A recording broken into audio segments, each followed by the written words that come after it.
Baik, terima kasih pemirsa, Anda masih bersama kami di Dialog Interaktif bersama DPRD Kota Semarang. Dan pemirsa, kami juga ingin mengucapkan terima kasih kepada Star Hotel Semarang, di mana saat ini kami berada di salah satu room meeting di Star Hotel Semarang, dan juga pada GLM Make Things Closer.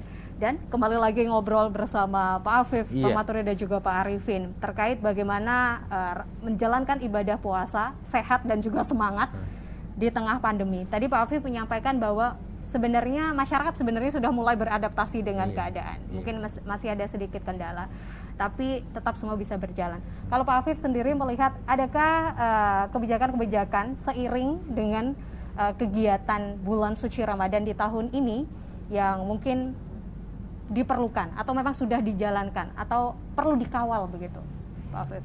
Iya, kebijakan dari pemerintah kota yang sudah tadi disampaikan oleh Pak Maturi, kemudian juga MUI sudah menyampaikan, berisi tausiah, berisi maklumat ini memang harus diteruskan ke masyarakat di tataran yang paling bawah Tadi sudah saya sampaikan bahwa masyarakat itu kalau yang ada berpedesaan memang sangat tergantung pada tokoh. Ketika tokoh itu sudah berkoordinasi, berkomunikasi dengan tokoh yang lainnya, tokoh agama dengan tokoh masyarakat, kemudian dengan takmirnya, takmir musola atau masjid, saya kira kebijakan ini bisa diterapkan.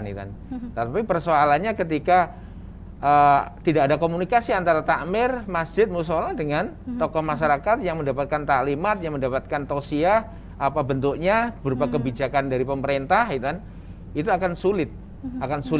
Maka saran saya di sini adalah memang kerjasama jangan dibutuhkan. Kerjasama antara tokoh dengan takmir, kerjasama antara tokoh dengan orang-orang yang dipandang di situ sebagai orang pemuka, menjadi pemuka Ini sangat penting, itu yang pertama. Kemudian solusi yang kedua adalah takmir sebagai takmir itu kan memiliki program. Ketika program itu akan dijalankan, mau tidak mau memang harus mematuhi protokol kesehatan. Kemudian sebagai takmir, ketika misalnya mengundang seorang penceramah itu juga harus mengingatkan sebelumnya supaya penceramah ini selalu mengingatkan, nyentil para jamaah. Dengan demikian Pak, insya Allah akan mudah dikondisikan masyarakat itu sehingga tidak akan terjadi klaster baru tentang perkembangan COVID ini. Ini yang tidak kita inginkan. Ketika semuanya lalai, semuanya tidak memperhatikan protokol kesehatan, tidak mengindahkan aturan, ini akan sangat mudah klaster baru itu akan muncul. Nah, inilah yang perlu saya sampaikan itu. Iya, baik, terima kasih Pak Afif. Jadi memang meskipun banyak hal yang memang menjadi tantangan meskipun ini sudah kali kedua. Kalau menurut Pak Maturi sendiri mewakili pemerintah Kota Semarang begitu, apa yang perlu dilakukan tadi juga terkait kerjasama yang dilakukan begitu untuk tetap menjaga beribadah, tetap sehat dan juga lancar semangat beribadah begitu?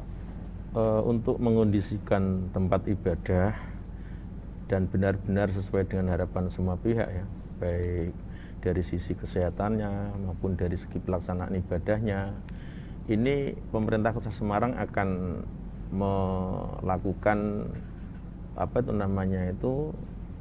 pemberitahuan lewat perwal yang berikutnya, dan perwal ini berdasarkan kepada termasuk SE Menteri Agama. Nah, termasuk yang segera dan sudah kita lakukan adalah surat edaran itu kita tujukan kepada masjid-masjid besar termasuk Masjid Kauman, Masjid MAJT, dan Masjid Baitur Rahman, termasuk masjid-masjid yang ada yang tidak bisa kita anggap artinya itu tidak kita kecilkan, kita melibatkan kepada teman-teman DMI, Dewan Masjid Indonesia.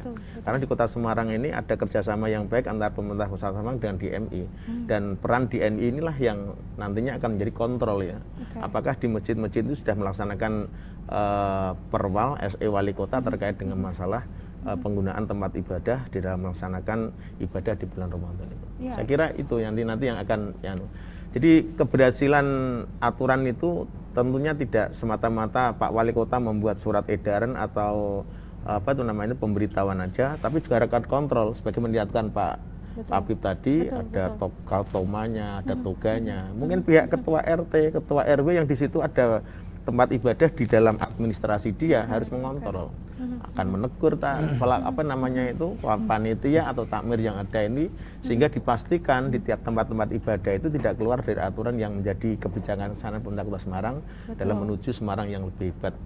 Sehat batinnya, sehat lahirnya, terpenuhnya kebutuhan rohaniahnya dengan ibadah, kesehatannya pun juga terabaikan, di sisi lain pun juga ekonominya bisa berjalan dengan baik. Ini harapan pemerintah seperti itu, sehingga terwujud Semarang sejahtera yang lebih baik lagi. Amin. Itu harapan kita bersama. Amin. Tadi seperti yang disampaikan bahwa fungsi kontrol dari beberapa lembaga, karena tidak bisa tentu saja berjalan sendiri pemerintah Kota Semarang begitu. Dan mungkin MUI juga terus bersinergi begitu ya, Pak Arifin gitu. Bagaimana sejauh ini kolaborasi yang dilakukan untuk menjaga kebijakan atau fatwa-fatwa yang sudah ada sesuai dengan koridor yang ada? Tadi sudah kami sampaikan, kami telah membuat maklumat yang isinya sama, hampir sama dengan perwal maupun SE maupun tausiah MUI pusat, yang intinya diharap para takmir masjid itu yang menyediakan tempat cuci tangan, tempat cuci, kemudian disemprot disinfektan sebelum kegiatan, kemudian jaraknya itu antar jamaah itu ya minimal 1 meter. Jadi 50% dari ruangan maksimal jamaah itu. Itu ini dalam rangka menghindari kerumunan. Jika Pak Arifin melihat, adakah perbedaan di tahun sebelumnya dan juga tahun ini? Meskipun kita belum menjalani ya, kira-kira adakah perbedaan di sana? Di mana tahun lalu, seingat saya, itu masjid-masjid sepi. Sangat masyarakat masih merasa ketakutan akan bagaimana kondisi yang ada begitu. Apakah kondisi itu juga sama akan dialami untuk masyarakat kira-kira pada tahun ini? Perkiraan kami tidak. Jadi akhir-akhir ini justru masjid itu didatangi oleh jamaah, terutama anak-anak. Karena anak-anak itu jenuh di rumah. Kan sekolahnya kan daring. Pelariannya ngaji di masjid.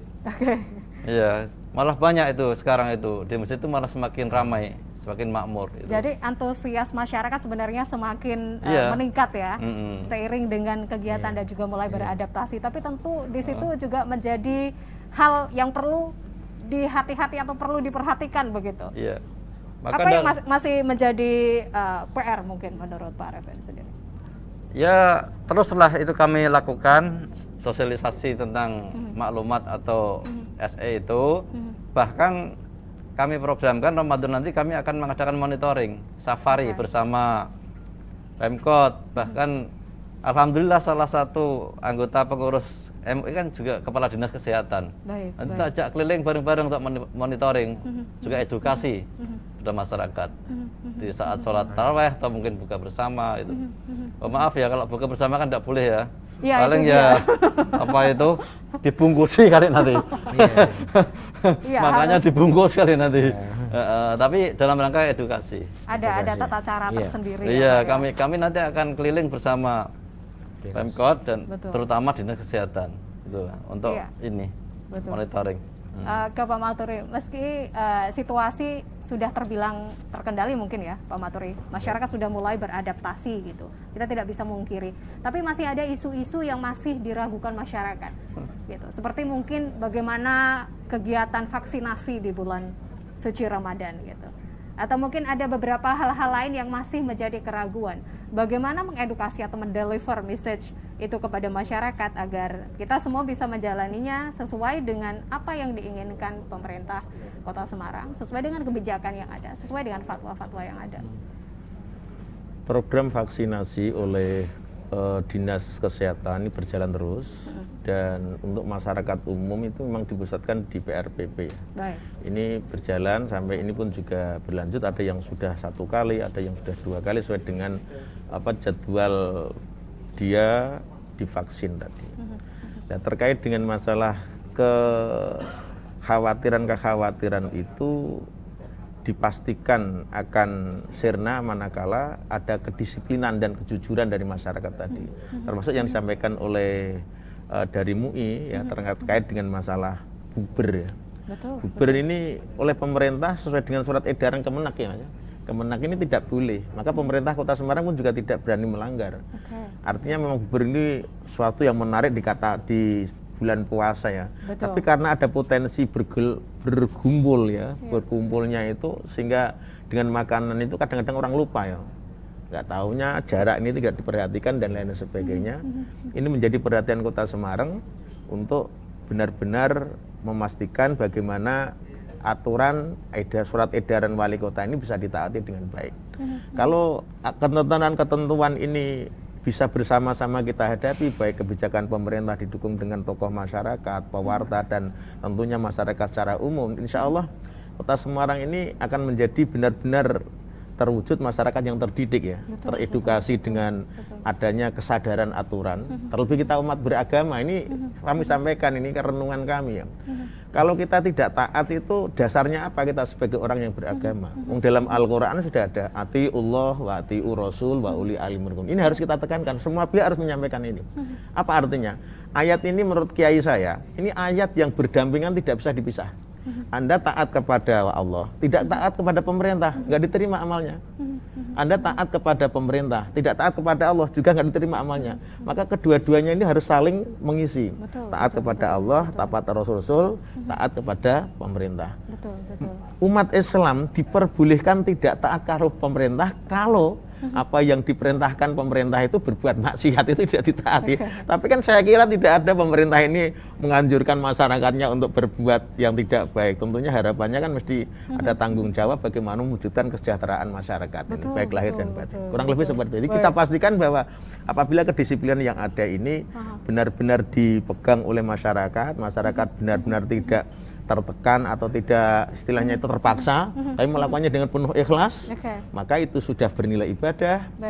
Taat kepada pemerintah juga ibadah, melaksanakan perbuatan baik yang disandarkan untuk mendekatkan diri kepada Allah Subhanahu wa taala. Ini eranya Ramadan ya, ini akan menjadi ibadah, semuanya akan menjadi asik gitu ya. Semuanya akan menjadi asik. Jadi tidak hanya yang namanya ibadah itu sholat saja, tapi manifestasi dari sholat ada ketaatan, membuat kebaikan-kebaikan, membuat kebahagiaan-kebaikan, menyenangkan orang, tolong menolong dan sebagainya. Inilah yang diharapkan Kota Semarang. Akhirnya tertunjuk sebuah dinamika sosial yang benar-benar produktif. Nanti kita lanjutkan lagi Pak Maturi, Pak Afif dan juga Pak Arifin. Sesaat lagi pemirsa, jangan beralih dari tempat duduk Anda.